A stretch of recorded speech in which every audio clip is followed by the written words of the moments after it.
अस्सलाम वालेकुम, मैं हूं मैद और आप देख रहे हैं इंग्लिश कंसल्टेंट फॉर यू।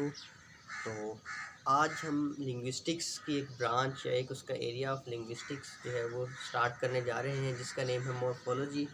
तो आज की वीडियो में मैं उसके की कॉन्सेप्ट्स, जो उसके बेसिक कॉन्सेप्ट्स जो आपको पता होने चाहिए, वो डिस्कस करूँगा आपके साथ। ठीक है, तो चलिए स्टार्ट करते हैं। तो जैसा कि हम पहले बात कर चुके हैं थोड़ी सी कि मॉर्फोलॉजी जो है वो एक लिंग्विस्टिक्स की ब्रांच है या उसका एक एरिया ऑफ लिंग्विस्टिक्स है। तो आज की वीडियो के जो आउटलाइन है वो आज पहले हम देखते हैं कि आज की वीडियो में मैं आपको क्या बताने जा रहा हूँ। आज की वीडियो में सबसे पहले जो है वो डेफिनेशन हम देखेंगे मॉर्फोलॉजी की वर्ड का एनालिसिस देखेंगे कि ये वर्ड इंग्लिश लैंग्वेज में कहाँ से लाया गया, ठीक है, किस लैंग्वेज से आया। फॉर एग्जांपल ग्रीक से आ सकता है, लैटिन से आ सकता है, ठीक है।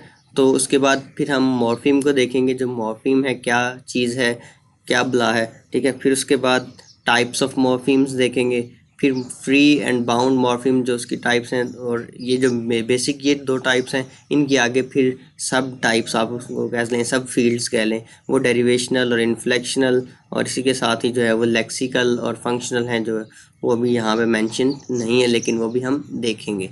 ठीक है, तो चलिए स्टार्ट करते हैं। सबसे पहले मॉर्फोलॉजी वर्ड कहाँ से आया।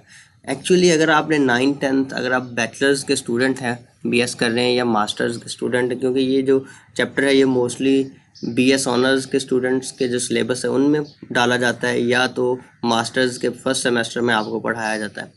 तो ये जो वर्ड मॉर्फोलॉजी है, अगर आप इसको थोड़ा सा अपना माइंड पीछे लेके जाएं मैट्रिक की तरफ, तो आपको पता चलेगा कि आपने जो 9th क्लास की जो बायोलॉजी की बुक है उसमें एक पहले या दूसरे पेज के ऊपर ये डेफिनेशन एक छोटी सी पढ़ी होगी मॉर्फोलॉजी की, कि ये ब्रांच है एक बायोलॉजी की जिसमें हम इंसानों की साख्तें और उनका मुताला करते हैं। इस तरह की कोई एक डेफिनेशन थी जो अभी तक मुझे याद है। तो एक्चुअली में ये जो है ये एक बायोलॉजी की टर्म है, बायोलॉजी की एक ब्रांच है। तो तकरीबन मिड 19th सेंचुरी में जो है वो ये इंग्लिश लैंग्वेज में आया था, ग्रीक से ये वर्ड, ठीक है, ग्रीक से बोरो किया था। वर्ड्स दो ही तरीक़ों से लैंग्वेज में आते हैं, ठीक है, या तो वो बोरो किए जाते हैं या वो किसी और तरीके से जो है वो आप डायरेक्ट बोरविंग करते हैं या इनडायरेक्ट बोरविंग कर सकते हैं, ठीक है, वो थोड़े बहुत चेंज होके फिर आते हैं। तो ये जो है ये बायोलॉजी की एक्चुअल टर्म है जो कि उनकी साख्त और उनके मुताले के लिए डिस्कस की जाती है बायोलॉजी के अंदर, ठीक है। लेकिन ये जब आया इंग्लिश में तो इसको as a tool, as a linguistic की ब्रांच भी लिया गया, जिसमें हम जो है वो वर्ड फॉर्म्स को डिस्कस करते हैं और किस टाइप के वर्ड्स हैं, ठीक है, और उनकी कौन कौन सी फॉर्म्स हैं। ये आगे वर्ड फॉर्म्स क्या हैं और वर्ड्स क्या हैं उसके बारे में भी हम आगे देखते हैं, ठीक है। तो अब ये जो मैंने आपको आपके साथ इन्फो शेयर की है, ये इसका कोई इसको ख़ास अगर आपको ढूंढना पड़ जाए, किसी को प्रूफ देना पड़ जाए, तो ज़रूरत नहीं है कि आप ज़्यादा लंबा चौड़ा जो है वो फिरें या ढूंढें। आप ऑक्सफोर्ड एडवांस लर्नर्स डिक्शनरी की जो वेबसाइट है वो आप यूज़ कर सकते हैं इस चीज़ के लिए, या जो है अगर आपके पास एप्लीकेशन इंस्टॉल है ऑक्सफोर्ड एडवांस लर्नर्स डिक्शनरी तो वो भी ओके है। मैंने जो है वो एज ए प्रूफ साथ भी अटैच किया है इसका स्क्रीनशॉट, ठीक है, तो देखते हैं। तो ये देखें जी, मॉर्फोलॉजी की जो बायोलॉजी के अंदर डेफिनेशन है, the form and structure of animals and plants studies as a science, ठीक है, तो ये बायोलॉजी की डेफिनेशन।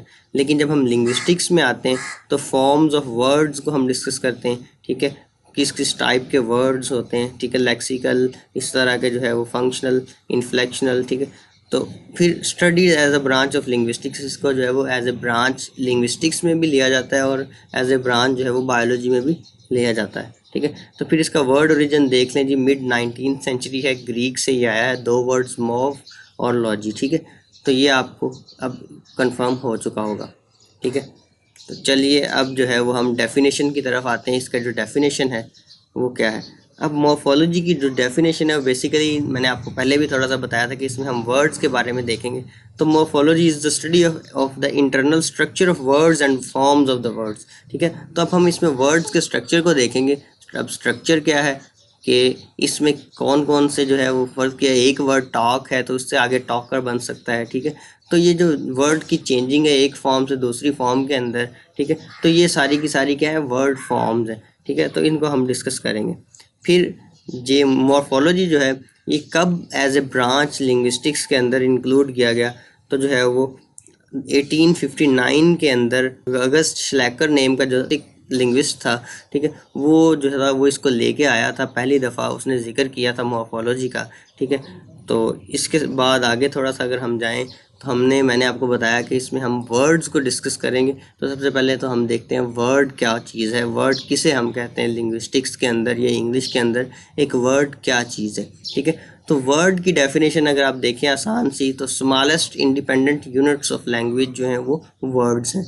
अब स्मॉलेस्ट इंडिपेंडेंट यूनिट से क्या मुराद है? अब जिस तरह के हम कोई भी चीज़ है तो हम कहते हैं कि यार ये चीज़ ऐसे है तो क्यों है, उसकी 3-4 लॉजिक्स हैं। तो अब यहाँ पे इंडिपेंडेंट जो वर्ड है, इस इंडिपेंडेंट वर्ड की 3-4 खसूसियात यहाँ पे मैंने डिस्कस की हैं कि do not depend on other words, कि उसका एक अपना ख़ास मीनिंग होता है। जिस कोई भी वर्ड है, टॉक, बात करना, तो उसको किसी और वर्ड का साथ उसके अटैच होने की ज़रूरत नहीं। पता है कि बात करने का मीनिंग समझ आ रहा है, वो अपना एक सेपरेटली मीनिंग रखता है, ठीक है। तो ये एक पहली प्रॉपर्टी उसके अंदर होनी चाहिए कि do not depend on other words, ठीक हो गया। फिर can be separated from other units, तो आप जो है वो एक पूरे फिक्रे के अंदर से उस वर्ड को सेपरेट करके जो है वो आप अंदाज़ा लगा सकते हैं कि इसका जो है वो मीनिंग क्या हो सकता है। फिर कैन चेंज पोजीशन, अब पोजीशन चेंज करने का मतलब क्या है कि इसको आप चाहे सब्जेक्ट के तौर पे यूज़ करें, चाहे ऑब्जेक्ट के तौर पे यूज़ करें, ये दोनों टाइप्स में दोनों जगह पे यूज़ हो सकता है। या आपको जो है वो जिस जगह पे भी इसको यूज़ करना चाहें, ये बगैर किसी जो अपनी फॉर्म को चेंज किए, बगैर अपने मीनिंग को चेंज किए जो है वो यूज़ किया जा सकता है बगैर किसी भी कन्फ्यूजन के। तो ये एक वर्ड की प्रॉपर्टीज़ हैं, ठीक है। तो अब आपको एक छोटी सी एग्जांपल से जो है वो समझाते हैं कि the man looked at the horses.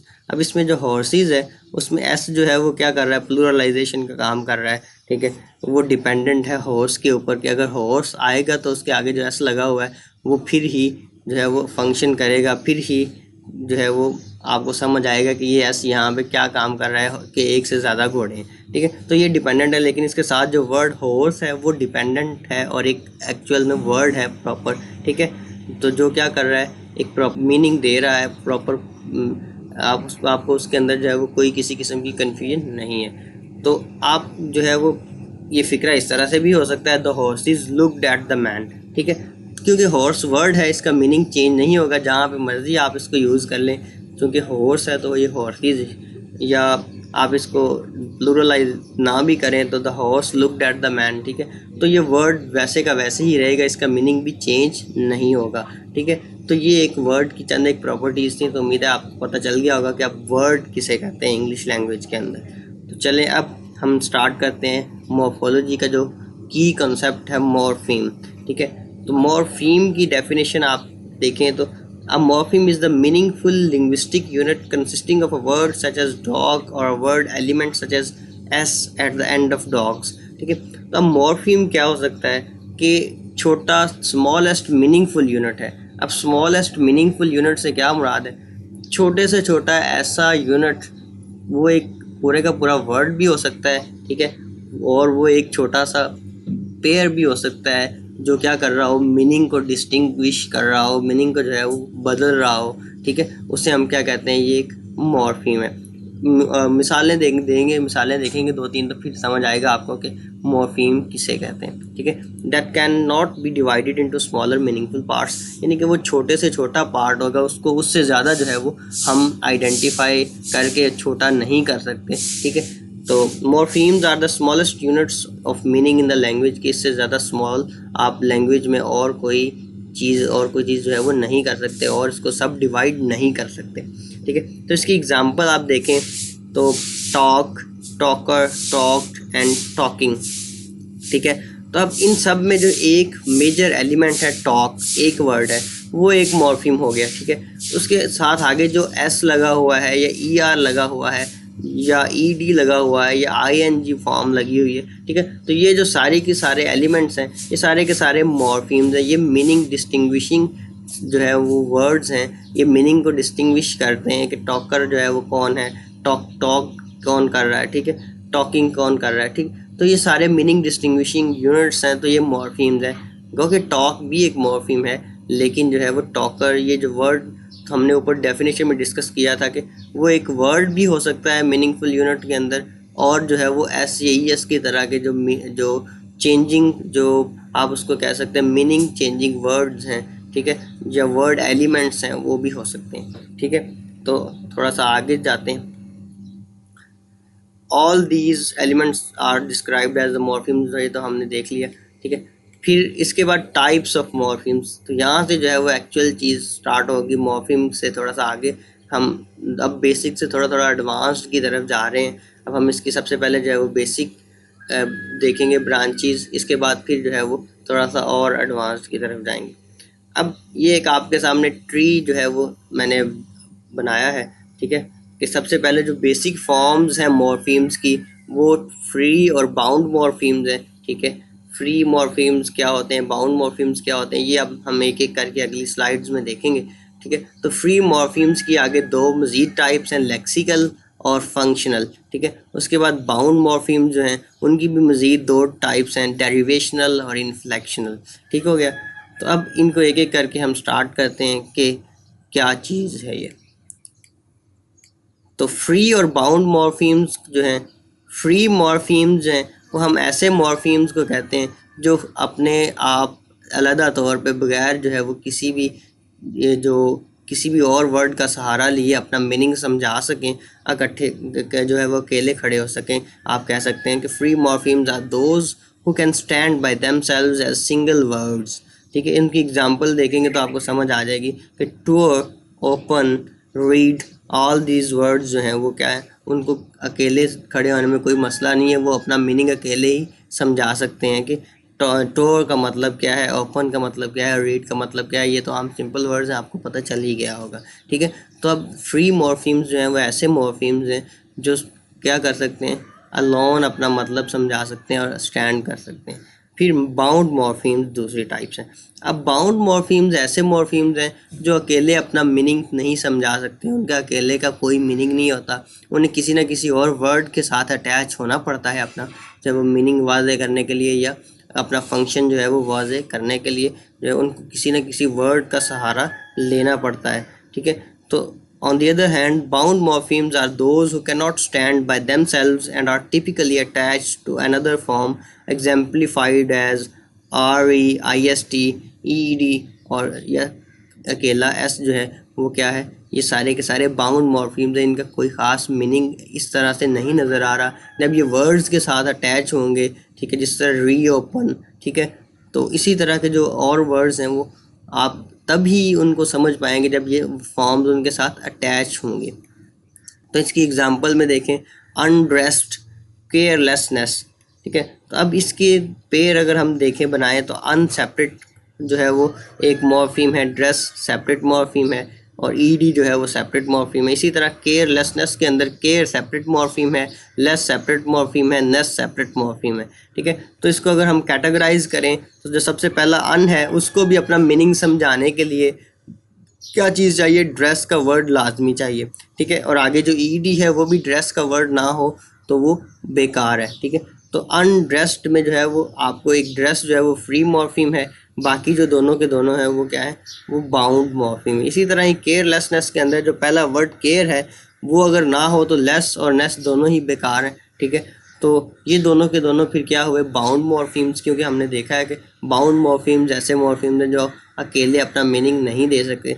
तो इसमें जो केयर वर्ड है वो क्या कर रहा है, वो as a free morpheme use हो रहा है, ठीक है। तो फिर आगे देखें तो लेक्सिकल एंड फंक्शनल। तो अब ये फ्री मॉर्फीम्स की जो है वो आगे मज़ीद टाइप्स हम डिस्कस कर रहे हैं कि जो फ्री मॉर्फीम्स हैं उनको आगे हम दो जो है वो क्लासेस, उनके अंदर दो ब्रांचेस के अंदर जो है वो हम मज़ीद डिस्कस करते हैं। उनमें जो सबसे पहली है वो है लेक्सिकल मॉर्फीम्स, ठीक है। लेक्सिकल मॉर्फीम्स क्या है, set of ordinary nouns, adjectives and verbs that we think of as the words that carry the content of the message we convey।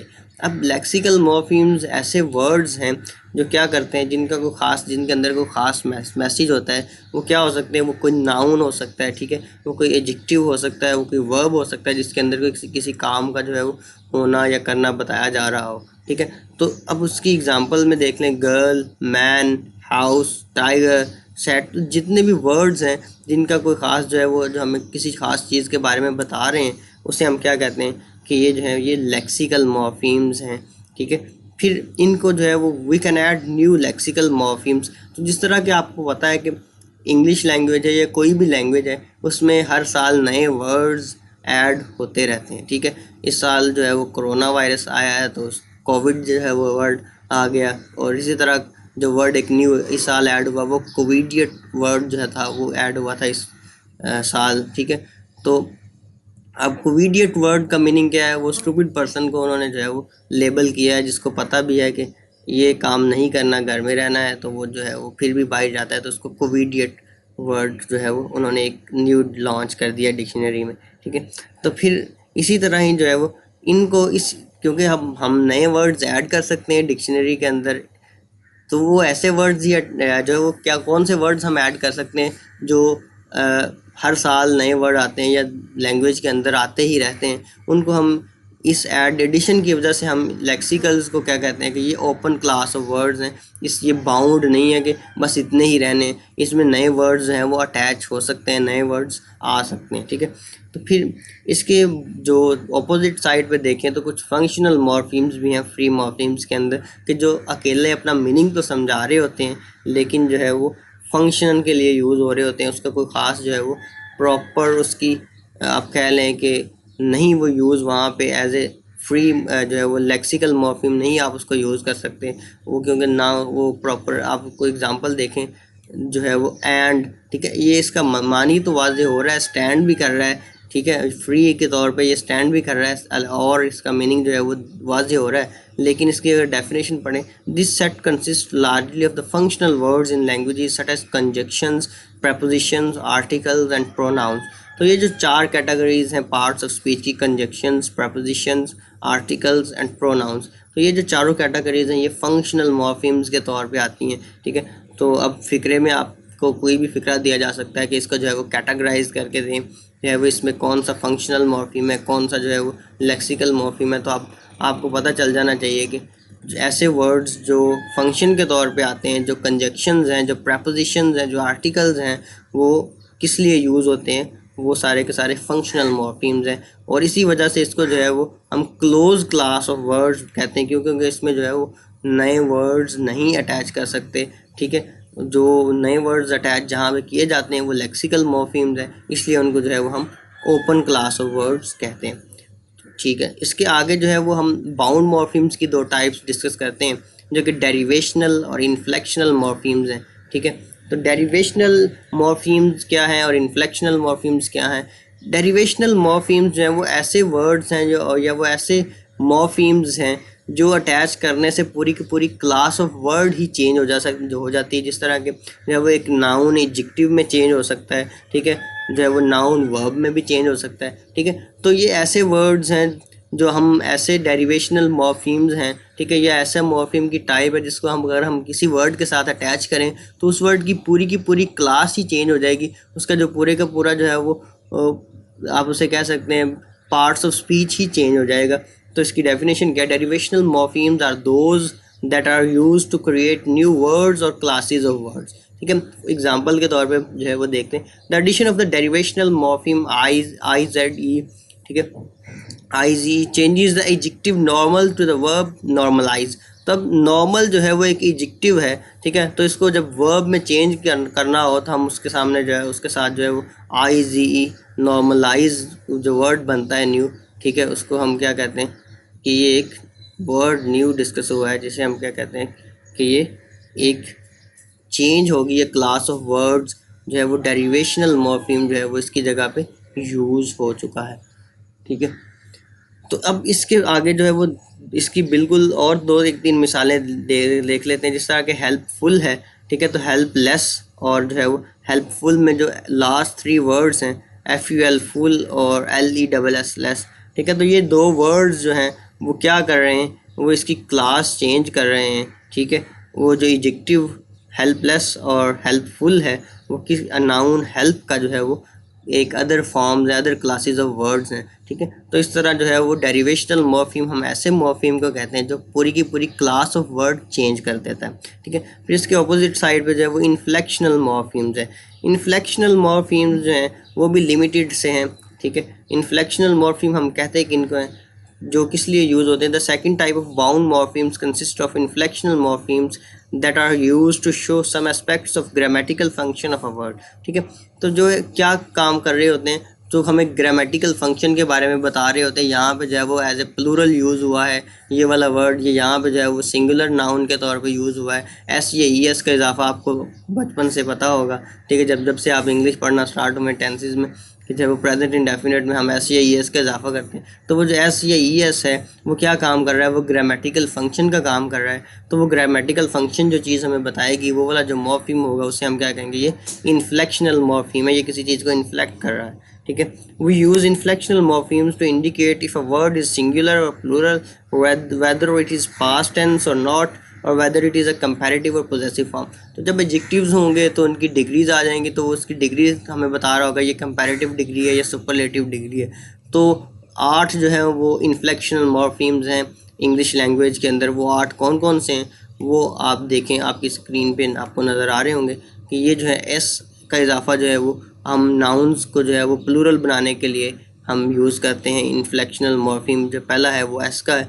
फिर उसके बाद जो है वो पोजेसिवनेस को शो करने के लिए भी एस का यूज़ किया जा सकता है, ठीक है। एग्जांपल जो है वो आगे दी हुई है। She has got two guitars, जो है वो गिटार के अंदर आगे जो एस लगा हुआ है वो प्लूरलाइज कर रहा है गिटार को, कि 2 जो हैं वो गिटार हैं, ठीक है। फिर उसी के बिल्कुल नीचे जो है वो आप देखें तो वहाँ पे वो मलकियत शो कर रहा है, जो वो उसके बाल हैं वो काफ़ी ज़्यादा लॉन्ग है। फिर उसके बाद जो थर्ड है वो ई आर इन्फ्लेक्शनल मॉर्फीम है, जो कि एडजेक्टिव्स के अंदर जो है वो क्या उसकी सेकंड डिग्री को, जिसे हम बोलते हैं कंपैरेटिव डिग्री, उसको शो करने के लिए जो है वो यूज़ किया जा रहा है। लॉन्गर है, ठीक है। लॉन्गेस्ट भी हो सकता है, जब लॉन्गेस्ट होगा तो वो सुपरलेटिव डिग्री हो जाएगी, ठीक है। तो लॉन्गर कंपैरेटिव डिग्री है, ठीक है। तो ये 2 हो गई इन्फ्लेक्शनल मॉर्फीम्स। इसके बाद जो है वो एस किस लिए यूज़ हो सकता है, third person singular present tense, ठीक है। तो सिंगुलर प्रेजेंट टेंस जो है वो प्रेजेंट इंडेफिनिट, जिसकी बात मैं पहले कर चुका हूँ कि हम उसमें भी एस या ई एस का इजाफा करते हैं। तो जब एस वहाँ पे यूज़ होगा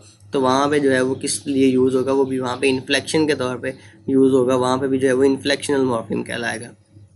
फिर उसके बाद हम देखते हैं वर्ब्स के अंदर जो है वो क्या किया जाता है, और वर्ब के अंदर हम ई डी लगा के जो है वो सेकंड और थर्ड फॉर्म अक्सर बना देते हैं, ठीक है। तो वो ई डी जो मॉर्फीम है वो भी इन्फ्लेक्शनल मॉर्फीम है, जैसे प्ले से प्लेड, ठीक है। वर्क से वर्कड, ठीक है। फिर इसी तरह जो आई एन जी की फॉर्म है, आई एन जी हम लगाते हैं आमतौर पर कॉन्टीन्यूस टेंसेज में, ठीक है। तो इन कॉन्टीन्यूस टेंसेज को जो आगे जो आई एन जी हम लगाते हैं, ये भी एक इन्फ्लेक्शनल मॉर्फीम के तौर पे यूज़ हो रहा है, ये भी एक इन्फ्लेक्शन है, ठीक है। फिर इसके बाद ई एन है, पास्ट पार्टिसिपल जो है वो शो करवाता है, ठीक है। तो ये भी टेकन, ठीक है। इस तरह के वर्ड टेक की जो थर्ड फॉर्म टेकन है, तो ये भी जो इसका जो फंक्शन होगा, इसको जब हम आइडेंटिफाई करके जो है वो कैटेगराइज करेंगे तो ये भी इन्फ्लेक्शनल मॉर्फीम के तौर पे आएगा। तो उम्मीद है कि आपको ये मॉर्फोलॉजी के बेसिक कॉन्सेप्ट्स जो हैं वो समझ आ चुके होंगे। अगर आपको आज की वीडियो पसंद आई है तो लाइक करें और शेयर करें, और सब्सक्राइब अगर अभी तक आपने नहीं किया तो सब्सक्राइब करें, और अपना बहुत बहुत ख्याल रखें। अल्लाह हाफिज़।